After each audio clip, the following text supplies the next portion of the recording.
Dobrý den, přátelé, jsme zpátky z berlínského veletrhu IFA. Ještě než zkouknete zbytek videa, dovolte mi jenom pár krátkých slov ke srovnání. Co jsme viděli na IFA, určitě nejde říct pár slovy, ve stručnosti.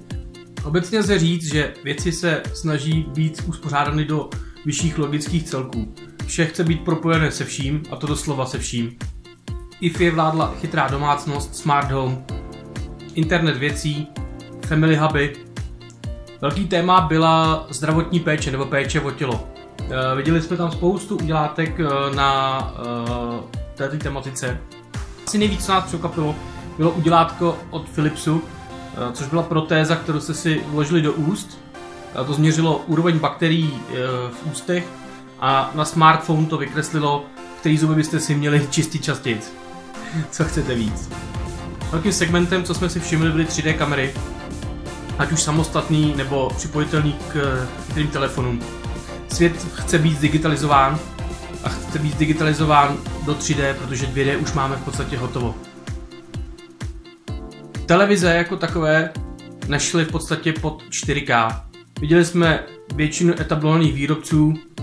Za zmínku stojí projekt LG tunelu, což vlastně byly naskládaný 4K OLED LCD panely do takového 30-metrového tunelu, který jste prošli a promítalo se tam.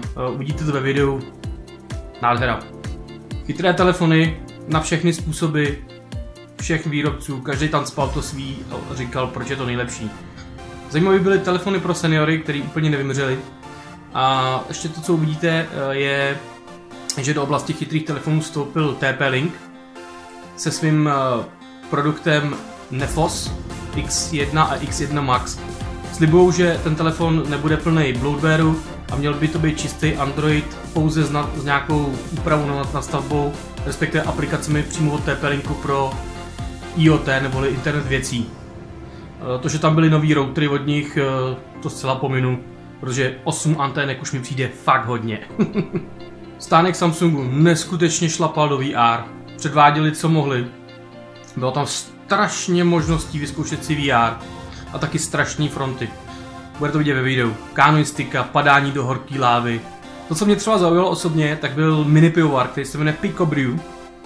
Byl tam několika provedeních. Je to malinkatý udělátko, do kterého si vlastně můžete dávat suroviny, které si objednáváte v podstatě z celého světa, nebo máte možnost si uvařit pivo z celého světa. DJové.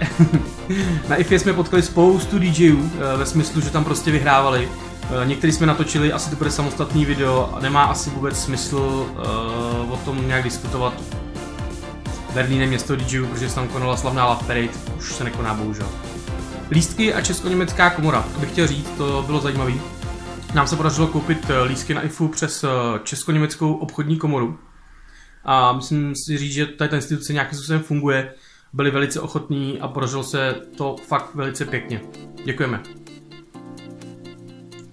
Ubytování. Tady se nám stala zajímavá věc a chtěl bych se o to ještě s vámi podělit v rychlosti, protože týden před odjezdem toho Berlína nám vyhořelo ubytování. Díky Roberte, ale všechno zlí k něčemu dobrý. A já jsem hledal ubytování, které bylo prostě týden před tou IFou, byl Berlín natřískaný a scháněli jsme něco v odpovídající cenový relaci, aby nás to úplně nestrhalo.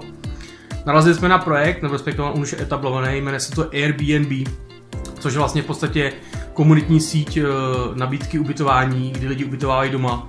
Něco podobného ve smyslu, jako funguje Uber, tak funguje tohleto. Můžu doporučit, i když jsem se dočetl, že v Berlíně to začíná být nějakým způsobem regulovaný. Ale hodně nám to vytrhlo ten z paty. Díky, Roji. Tak jo, nebudu tu dál zdržovat, mrkněte se na zbytek videa. Pokud se vám bude líbit, určitě dejte palec nahoru nebo odběr, tím podpoříte naši činnost a budeme se těšit u dalšího videa. Tak jo, na podzim se uvidíme v Barceloně. Užijte si IFU. Čau. Tak co, jsme tady Václavé, jsme na IFě, dorazili jsme. Na IFě, vyhledali jsme si jako první stánek. Potom hned, co jsme zaparkovali, tak jsme prostě přeskočili mříže. A jako první jsme našli co za stánek teda, nebo respektive já to čapnu takhle. Jako první stánek jsme našli, okamžitě museli povinně. Rovnou k TP-Linku. Jaká ironie. K výročí 20letému novým logem, který se opravdu povedl. Jo. A krom toho, jako taháček tady přišel ukázat svůj mobilní telefon s Androidem, který se jmenuje přízračně, jak se jmenuje? X1.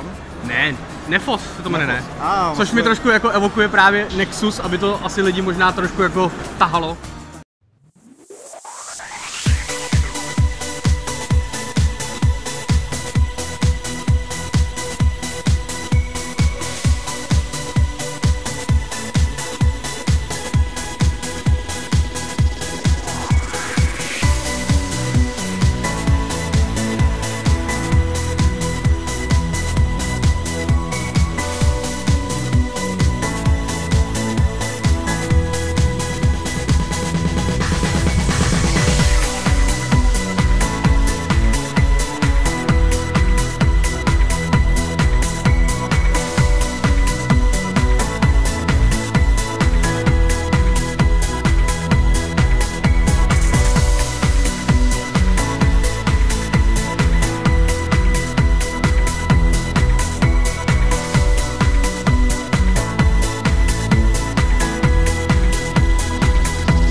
Tak Václave, když na tebe koukám, jak vypadáš, tak vypadá, jako kdyby se tvoje myšlení jako úplně vystříbřilo a teď ti v hlavě proudí jenom jedna jediná myšlenka.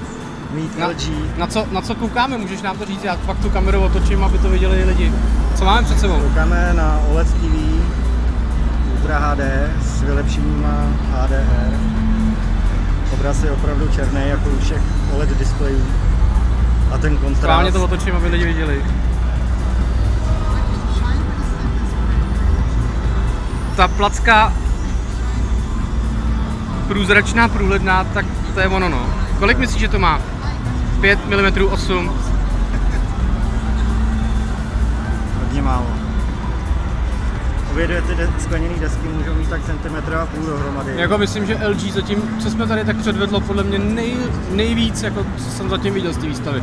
Jakože my tady jenom my tady chodíme a máme jenom otevřený klapsny.